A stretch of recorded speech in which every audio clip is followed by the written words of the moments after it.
ನಾವು ಹೋಗೋಣ ಅಂತ ಅವರು ಡಿಸೈಡ್ ಮಾಡ್ತಾರೆ. ಕೊಡ್ಲಿಕ್ಕನ ಮತ್ತು ಅವನ ಹೆಂಡತಿ ಇಬ್ಬರು ಸೇರಿ ಹೋಗ್ತಾರೆ. ರಪ್ಪ ಹೋಗ್ತಾರೆ.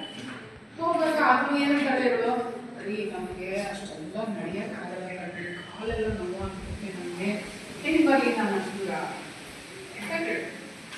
ಅವಾಗ ಏನು ಹೇಳ್ತಾನೆ, ಯೋಚನೆ ಮಾಡಬೇಡ ಕಣೆ, ನಾನು ಈಗ ಅಲ್ಲೆಲ್ಲ ಕುದುರೆ ಇರುತ್ತೆ, ಕುದುರೆ ಮೇಲೆ ಹತ್ತಿಸ್ತೀನಿ ಅಂತ. ನಾನು ಕುದುರೆ ಮೇಲೆ ನಾನು ಹತ್ಕೊಂಡು ಬಂದೆ ಅಂದರೆ ನನ್ನ ಅತ್ತೆ ಮಾವನಿಗೆ ವಯಸ್ಸಾಗಿರೋರು ಅವ್ರಿಗೆ ಏನು ಮಾಡೋದು, ಅವ್ರಿಗೆ ನಡ್ಕೊಂಡು ಬರ್ತಾರೆ, ಈ ಕುದುರೆ ನಾವು ಅಂತ ಹೇಳ್ಬಿಡ್ತಾರೆ. ಇವಳು ಆಯಿತು ಅಂತ ಹೇಳ್ಬಿಟ್ಟು ಹೋಗ್ತಾಳೆ.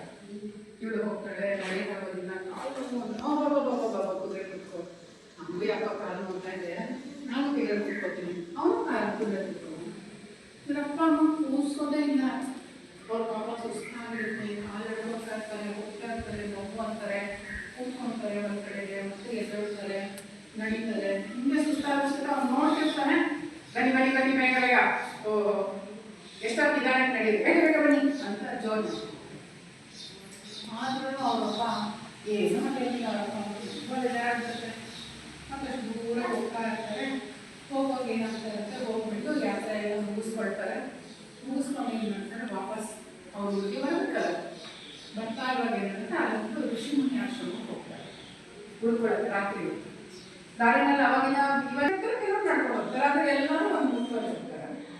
ಸೊ ನಡ್ಕೊಂಡೇ ಹೋಗ್ತಾರೆ. ಇವಾಗೆಲ್ಲ ಬೆಂಗಳೂರಿಗೆ ಹೋಗ್ಬೇಕಂದ್ರೆ ಬೇಗ ಬಿಡೋರು ಅಂತ ಟ್ರೈನಲ್ಲಿ ಹೋಗ್ತೀವಿ, ಕಾರಲ್ಲಿ ಹೋಗ್ತೀವಿ. ಅವಾಗೆಲ್ಲ ಏನು ಮಾಡ್ತಿದ್ರು, ನಡ್ಕೊಂಡೇ ಹೋಗ್ತಾ ಇದ್ರು. ಚಳಿಗಾಲ ನಡ್ಕೊಂಡು ಮಾಡ್ಕೊಂಡೇ ಹೋಗ್ತೀವಿ.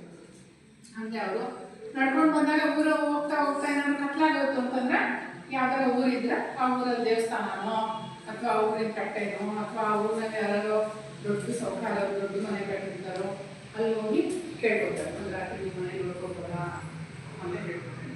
ಆಯಿತು ಅಂತ ಹೇಳಿದ್ರೆ ಅಲ್ಲಿ ಉಳ್ಕೊಂಡು ಬೆಳಗ್ಗೆ ಎದ್ದು ಮತ್ತೆ ಬರೋದು. ಅನ್ನಲ್ಲ ಅವಾಗೆಲ್ಲ.